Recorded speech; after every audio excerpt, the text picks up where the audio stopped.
I cannot stop thinking about the intense, suffocating psychological aftermath of Eva Thomas's liver transplant. The sheer magnitude of what Catherine Cat Richardson did by donating a piece of her own liver to save her half-sister is staggering. But the physical and emotional toll it has taken on Eva is becoming a ticking time bomb. We have all seen Eva struggling with severe body dysmorphia, pushing a devoted Isaiah Hawthorne away because she is absolutely disgusted by the jagged, angry scar running across her abdomen. She went from being the confident, radiant, crop-top queen to a young woman who feels entirely disconnected from her own skin. This profound insecurity is a breeding ground for disaster, and the theories swirling in my mind about how Leslie Thomas might exploit this vulnerability to interfere in Ted Richardson's current relationship have me burning with feverish anticipation. So this makes me wonder, what if Ava's desperation pushes her over the edge into a catastrophic medical nightmare? We already know that Eva secretly consulted Dr. Carlton Fitzgerald about plastic surgery to remove the scar, and he explicitly refused, advising her to seek psychological therapy. And Ted echoed this exact sentiment, demanding that his daughter undergo a psychiatric evaluation before even considering going under the knife. But Eva is drowning in her own vanity and trauma, heavily influenced by years of Leslie emphasizing superficial beauty. My theory is that Eva's crippling insecurity will drive her to secretly seek out an unlicensed black market plastic surgeon to erase the physical reminder of her near-death experience. Ignoring the sound medical advice of both Ted and Carlton, she will venture into the dangerous, unregulated underground of Fairmont Crest's medical scene. Imagine the sheer horror of this scenario. Eva, desperate and vulnerable, lying on a filthy, unsterilized operating table in a hidden clinic, trusting a butcher with a scalpel. The botched underground surgery would inevitably lead to severe, life-threatening complications. I can vividly picture the horrific moment when a massive blood infection sets in. Eva would spiral into severe sepsis, her body shutting down rapidly. And the most heartbreaking part? Isaiah, who has been nothing but patient and loving, would be the one to discover her collapsing in a state of septic shock. The sheer terror in his eyes as he watches the woman he loves fighting for her breath, her skin burning with an unnatural fever, would be absolutely gut-wrenching to witness. The frantic rush to Garland Memorial Hospital would set the stage for an unparalleled medical and emotional crisis. Ted Richardson, a brilliant and seasoned physician, would be thrust into his absolute worst nightmare, being forced to scrub in and desperately try to save his own daughter's life on the operating table for a second time. The agonizing tension in the operating room, the blaring alarms of the heart monitors, and the overwhelming scent of sterile alcohol and metallic blood would push Ted to his absolute breaking point. He would be fighting not just a botched surgical infection, but the horrific realization that his daughter's vanity, a trait inherited directly from her mother, drove her to this suicidal decision. But that is not all. The fallout from this catastrophic event would be where the true venomous drama ignites. Enter Leslie Thomas. I am literally shuddering at the thought of Leslie's ruthlessness in this scenario. Instead of taking accountability for the toxic beauty standards she instilled in her daughter, Leslie would immediately weaponize this tragedy to destroy her ultimate rival, Shanice Johnson. Leslie has been seething with jealousy ever since Ted officially confessed his love to Shanice. In a masterclass of malevolent manipulation, Leslie would publicly and aggressively blame Shanice for Ava's condition. She would falsely claim that Shanice, as a leading nurse at Garland Memorial, was medically negligent and failed to properly monitor Eva's post-operative recovery, pushing the narrative that Shanice's incompetence drove Eva to seek outside help. This vicious blame game would create an absolute hurricane of hospital politics and ethical dilemmas. Dr. Monica McCormick, the newly appointed chief of staff at Garland Memorial, would be backed into a horrible corner. Because Monica is Shanice's aunt, the conflict of interest would be glaring. Leslie would scream to the hospital board, the press, and anyone who would listen, demanding a full internal ethics investigation into Shanice's professional conduct. Shanice, who has already been grieving the tragic loss of her best friend Derek Baldwin, would now face the terrifying prospect of losing her nursing license and her entire career, all because of Leslie's vindictive. The collateral damage of this medical emergency would be astronomical. It would create an irreparable, permanent rift between Ted and Leslie. Ted would finally see the absolute depths of Leslie's depravity, realizing that she is willing to destroy an innocent woman's life and weaponize their daughter's near-fatal mistake just to settle a petty romantic score.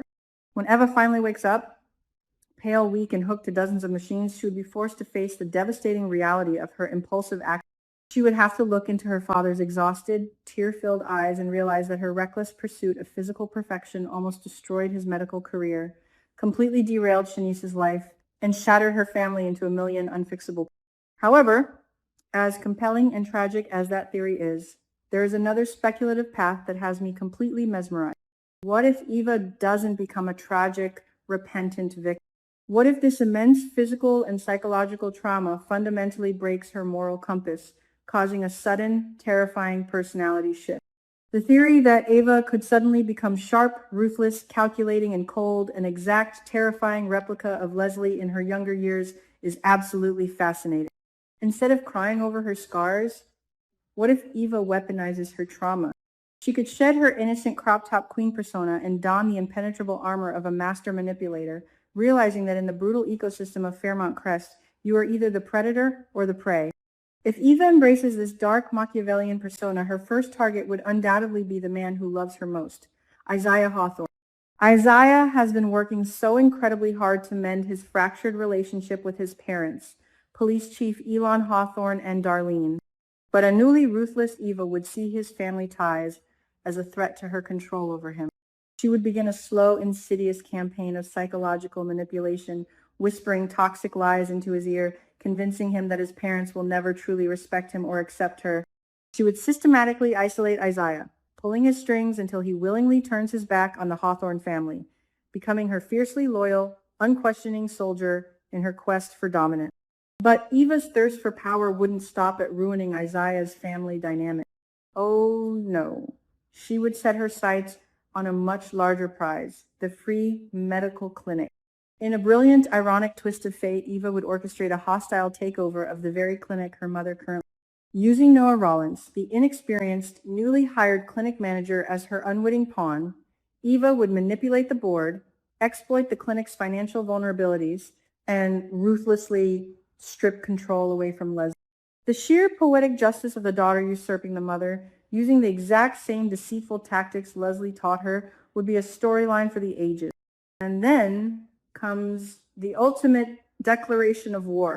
Eva, fueled by a twisted sense of loyalty to her broken family unit and a newfound superiority complex, would publicly and viciously challenge Shanice Johnson. I can envision a grand, highly populated event at the country club where Eva takes the microphone or stages a loud, unavoidable confrontation in the middle of the dining room. With ice in her veins, she would look Shanice dead in the eye and declare that she will never, under any circumstances, accept Shanice as her father's woman. She would humiliate Shanice, mocking her background, her career, and her relationship with Ted, intentionally trying to break Shanice's spirit and force her to leave town. The emotional devastation this would inflict on Ted Richardson is almost too. Ted has fought so hard to be a good father, to protect his daughters, and to finally find a sliver of romantic happiness with Shanice. Watching his miracle child, the girl who was given a second chance at life thanks to Kat's selfless liver donation, transform into a venomous, power-hungry monster would shatter his heart into a million pieces. He would be forced to watch the daughter he loves become the exact, terrifying clone of the woman he despises most in this world. The profound tragedy of a father's pure love being twisted and corrupted by the mother's toxic DNA would be incredibly compelling. And how would Leslie react to her daughter becoming a Ruth? Instead of feeling remorse or horror, Leslie would be absolutely beaming with twisted pride. She wouldn't try to stop Eva. She would actively encourage the madness. Leslie would stand on the sidelines, acting as the dark mentor, feeding Eva's worst impulses and cheering her on as she executes these crazy, destructive schemes to seize power and influence within the elite circles of Fairmont Crest. Leslie would view Eva's malevolence not as a failure of parenting, but as the ultimate victory proof that the Thomas women are survivors who will crush anyone who stands in their way, regardless of the collateral damage. These two wildly different, yet equally devastating theories showcase the incredible narrative potential of Eva's current storyline.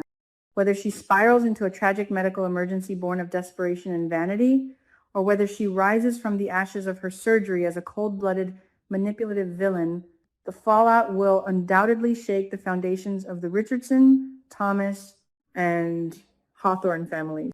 Will Ted be able to save his daughter's soul? Or has Leslie's poison already seeped too deep into Eva's veins? Will Shanice survive the incoming onslaught, or will she be collateral damage in a bitter? I am on the edge of my seat, waiting to see how this all unfolds. Keep your eyes peeled.